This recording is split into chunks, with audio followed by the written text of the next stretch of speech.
From Washington, D.C. is Republican Congressman Ryan Zinke, the U.S. representative for Montana's 1st Congressional District.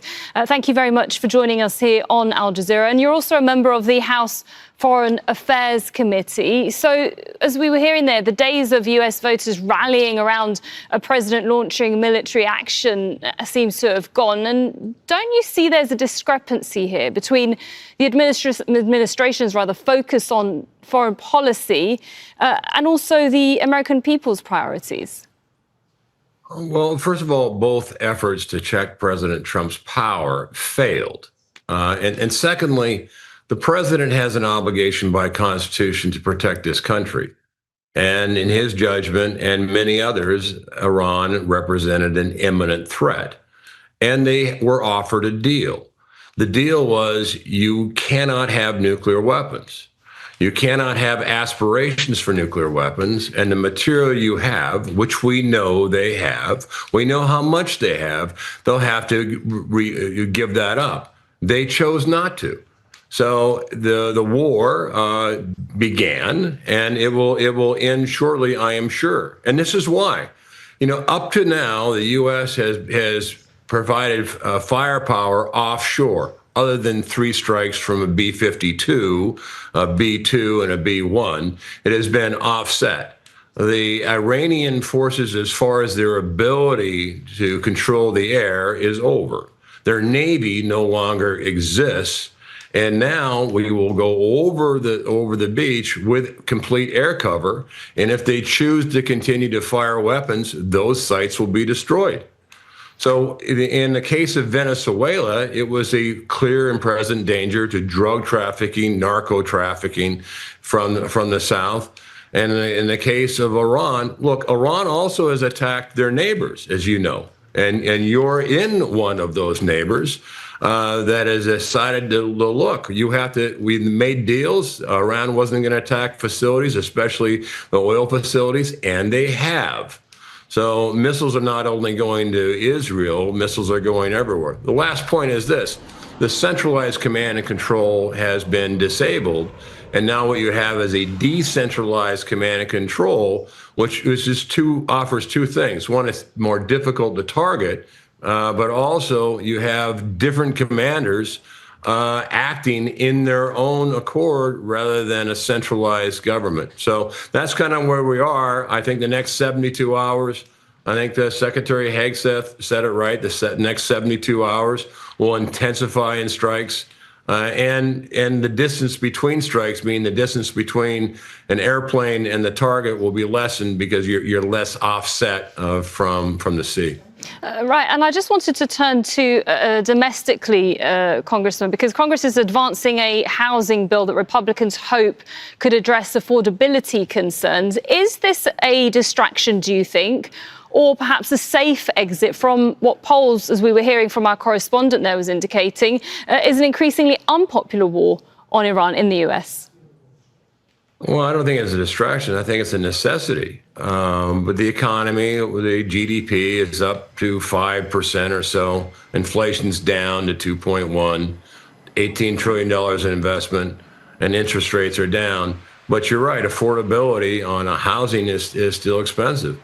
And while we're fighting conflicts overseas, you can't forget the home team to make sure that for an average, family, that food's on the table. They have an opportunity for the American dream, which is buying a house. They feel safe at home. And housing is a part of that to make sure the economy moves forward and people are confident in this president's ability to not only win conflicts overseas, but also deliver at home.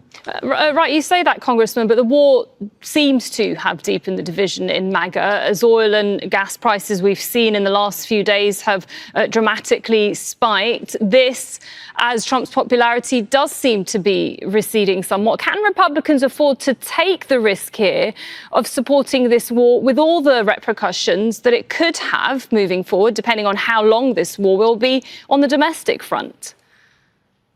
Well, if the war is prolonged, which I don't believe it will, but that's not. I mean, Trump says it could take a lot longer, though. Well, I don't believe it will. I believe at the end of the day, a lot of this is up to the Iranian people. The president has said regime change. We're hoping the Iranian people rise and take over their country. The way I look at it, I've spent a lot of time in the Middle East. I look at the Middle East as an opportunity for a golden era in the Middle East. I mean, can you imagine what the Middle East could do economically, prosperity-wise, if they didn't have a neighbor that was launching missiles at everyone and inflicting pain and misery with Hezbollah, Hamas, and the Houthis? There's the fundamentals of an era of prosperity. I think there's probably second to none in the world. You have very, very smart people. I've met the leadership. I'm impressed with the leadership in the Middle East. So what I'm hoping is this war ends, a new regime takes place, Iran people who are very, very smart people arise, take over their country, and the next phase will be prosperity in the Middle East. I mean, the economics of a region can vary based on many factors, but many Americans worry about the possibility of deeper US involvement. For example, of course, there has been this question on US ground troops. So, Congressman, from your perspective, where should the line be drawn when it comes to further military engagement? And do you believe the American public would support that level of commitment? I was in Iraq, I've been in Afghanistan, and I'm a former Navy SEAL. I think the president does not wish to put troops on the ground. I don't think he has to under these circumstances. I think Iran can be contained again, but ground troops are another level, and I don't think there's any doubt that he would have to have congressional approval for that.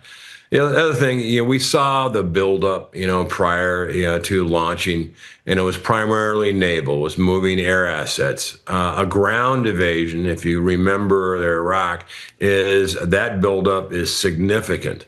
And also, we look at other conflicts in the world. You have Ukraine and Russia, that is yet to be settled.